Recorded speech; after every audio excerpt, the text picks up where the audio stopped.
The Song of Achilles by Madeline Miller. Chapter 2. I was summoned to the king. I remember hating this, the long walk up the endless throne room. At the front, I knelt on stone. Some kings chose to have rugs there for the knees of messengers who had long news to tell. My father preferred not to. King Tyndareus' daughter is finally ready for marriage, he said. I knew the name. Tyndareus was king of Sparta and held huge tracts of the ripest southern lands, the kind my father coveted. I had heard of his daughter too, rumored to be the fairest woman in all our countries. Her mother, Leda, was said to have been ravished by Zeus, the king of the gods himself, disguised as a swan.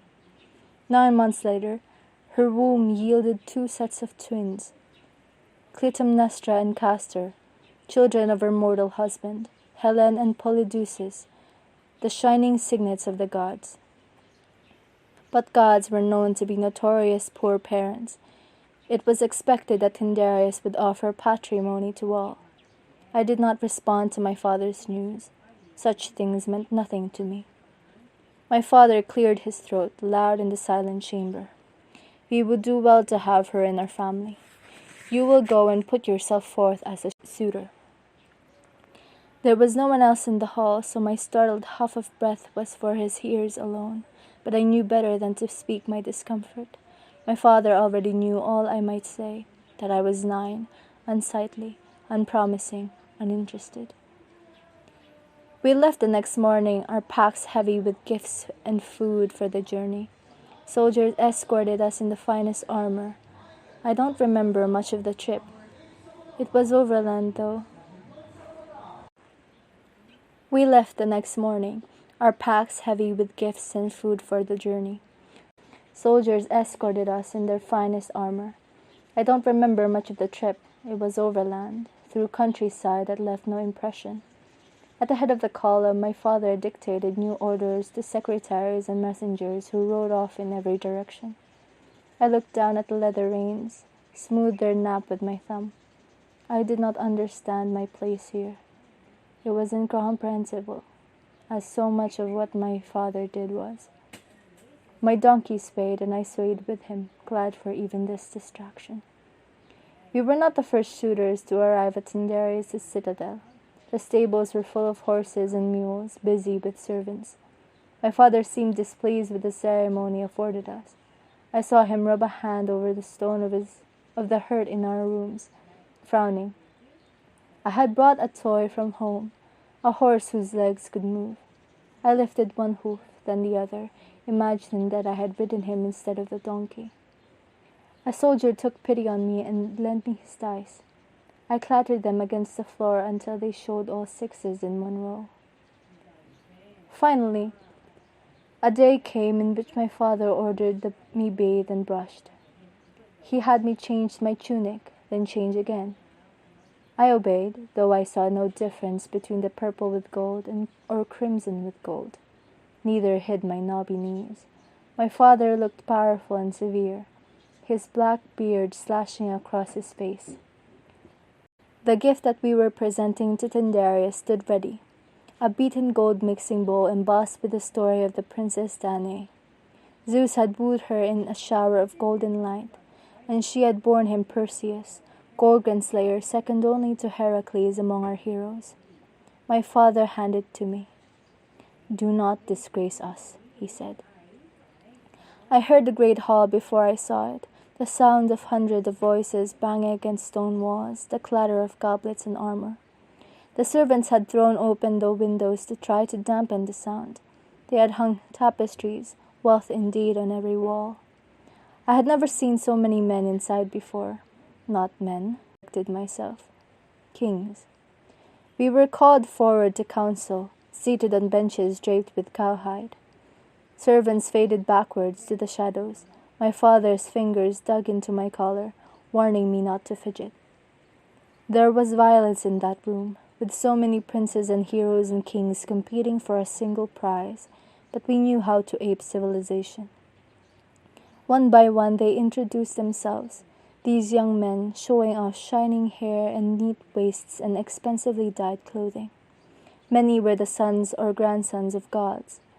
All had a song or two or more written of their deeds. Tyndareus greeted each in turn, invited each to speak and present his suit. My father was the oldest among them, except for the man who, when his term came, named himself Philoctetes, a comrade of Heracles. The man beside us whispered. With an awe I understood. Heracles was the greatest of our heroes, and Philoctetes had been the closest of his companions, the only one still living. His hair was grey, and his thick fingers were all tendon, the sinewy dexterity that marked an archer. And indeed, a moment later he held up the largest bow I had ever seen, polished yew wood with lion-skin grip. The bow of Heracles, Philoctetes named it, given to me at his death. In our lands a bow was mocked as the weapon of cowards, but no one could say such a thing about his bow. The strength it would take to draw it humbled us all. The next man, his eyes painted like a woman, spoke his name. Indomidius, king of Crete. He was lean, and his long hair fell to his waist when he stood. He offered rare iron, a double-headed axe, the symbol of my people. His movements reminded me of the dancer that my mothers liked. And then Menelaus, son of Atreus, seated beside his hulking bear-like brother Agamemnon. Menelaus's hair was a startling red, the color of fire-forged bronze. His body was strong, stocky with muscle, vital. The gift he gave was a rich one, beautifully dyed cloth, though the lady needs no adornment, he added, smiling. This was a pretty bit of speech. I wished I had something as clever to say. I was the only one here under 20, and I was not descended from a god. Perhaps Peleus's blonde-haired son would be equal to this, I thought, but his father had kept him home.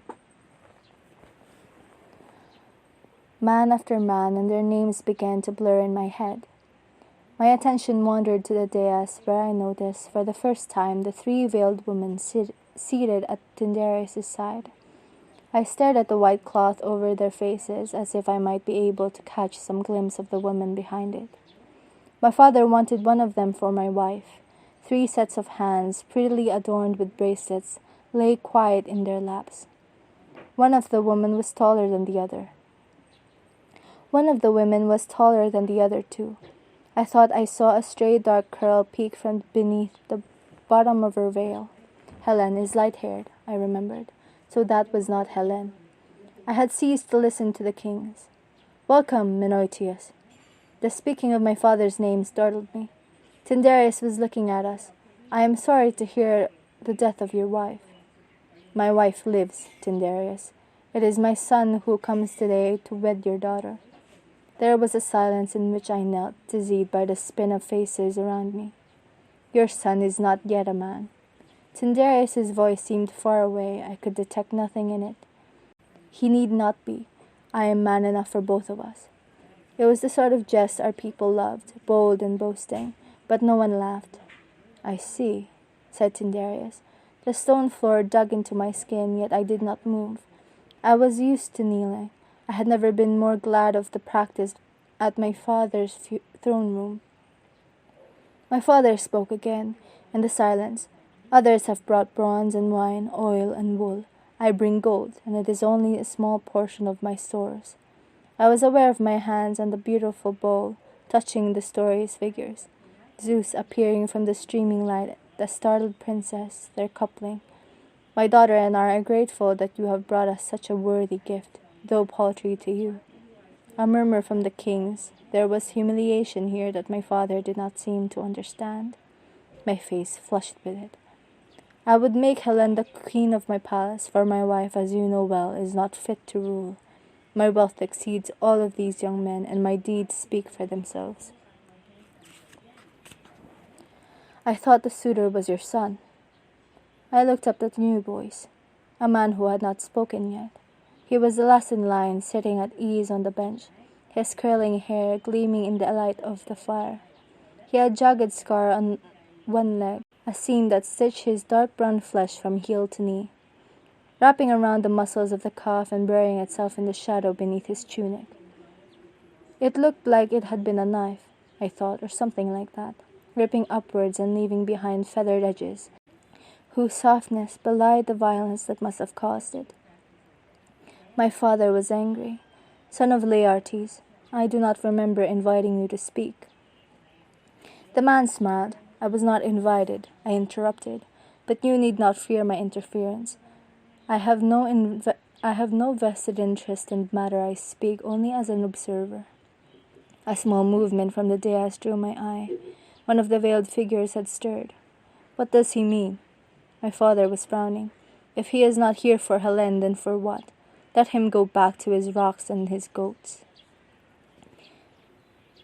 The man's eyebrows lifted, but he said nothing. Tyndareus was also mild. If your son is to be the suitor, as you say, then let him present himself. Even I knew it was my turn to speak. I am Patroclus, son of Menoetius. My voice sounded high and scratchy with disuse. I am here as a suitor for Helen. My father is a king and the son of kings. I had no more to say. My father had not instructed me. He had not thought that Tyndareus would ask me to speak. I stood and carried the bowl to the pile of gifts, placed it where it would not topple. I turned and walked back to my bench. I had not disgraced myself with trembling or tripping, and my words had not been foolish. Still my face burned with shame. I knew how I must look to these men. Oblivious, the line of suitors moved on. The man kneeling now was huge, half again as tall as my father, and broad besides. Behind him, 2 servants braced an enormous shield. They seemed to stand with him as part of a suit. Reaching from his heels to his crown, no ordinary man could have carried it. It was no decoration. Scarred and hacked edges bore witness to the battles it had seen. Ajax, son of Telamon, this giant named himself. His speech was blunt and short, claiming his lineage from Zeus and offering his mighty size as proof of his great-grandfather's continuing favor. His gift was a spear, supple wood beautifully cut. The fire-forged point gleamed in the light of the torches. At last it was the man with the scar's turn. Well, son of Laertes, Tyndareus shifted to his seat to face him. What does a disinterested observer have to say to these proceedings?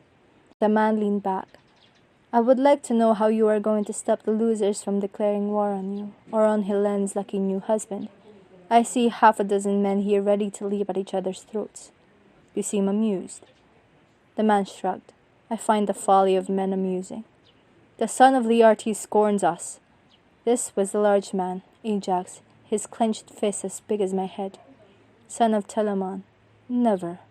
Then what, Odysseus? Speak your mind for once. Tyndareus' voice was as sharp as I'd heard it. Odysseus shrugged again. This was a dangerous gamble. Despite the measure and renown you have won, each of these men is worthy and knows it. They will not be so easily put off. All this you have said to me in private. My father stiffened. Beside me, conspiracy. This was not the only angry face in the hall. True, but now I offer you a solution. He held up his hands empty. I have brought no gift and do not seek to woo Helen. I am a king, as has been said, of rocks and goats. In return for my solution, I seek from you the prize that I have already named. Give your solution and you shall have it. Again that slight movement from the dais. One woman's hand had twitched against her companion's dress. Then here it is. I believe that we should let Helen choose. Odysseus paused to allow the murmurs of disbelief. Women did not have a say in such things. No one may fault you then, but she must choose now, at this very moment, so she will not be said to have taken counsel or instruction from you. And he held up a finger. Before she chooses, every man here must swear on oath to uphold Helen's choice and to defend her husband against all who would take her from him. I felt the unrest in the room. An oath, and over such an unconventional matter as a woman choosing her husband. The men were suspicious. Very well. Tyndareus' face was unreadable. Turned to the veiled woman. Helen, do you accept this proposal? Her voice was low and lovely, carrying to every corner of the hall. I do. It was all she said, but I felt a shiver go through the men around me. Even as a child I felt it, and I marveled at the power of this woman who, though veiled, could electrify a room. Her skin, we suddenly remembered, was rumored to be gilded, her eyes dark and shining as slick obsidian that we traded our olives for. At the moment she was worth all the prizes in the center of the hall and more. She was worth our lives. Tyndareus nodded. Then I decree that it is so. All those who wish to swear will do so now. I heard muttering, a few half-angry voices, but no men left. Helen's voice, in the veil, gently fluttering with her breath, held us all captive. A swiftly summoned priest led a white goat to the altar. Here, inside, it was more propitious choice than a bull, whose throat might splash unwholesomely upon the stone floor.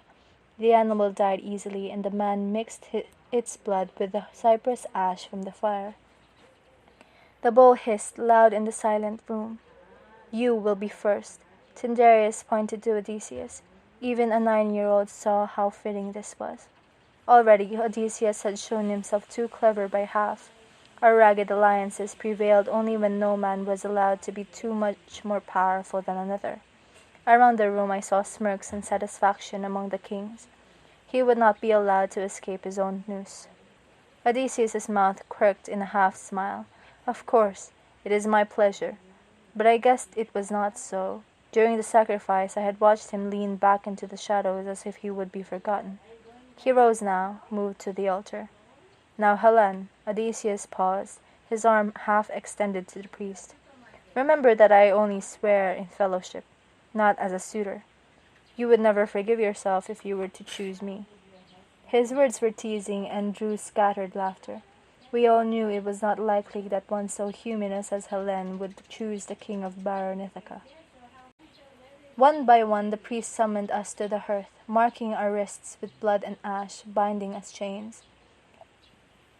I chanted the words of the oath back to him, my arm lifted for all to see.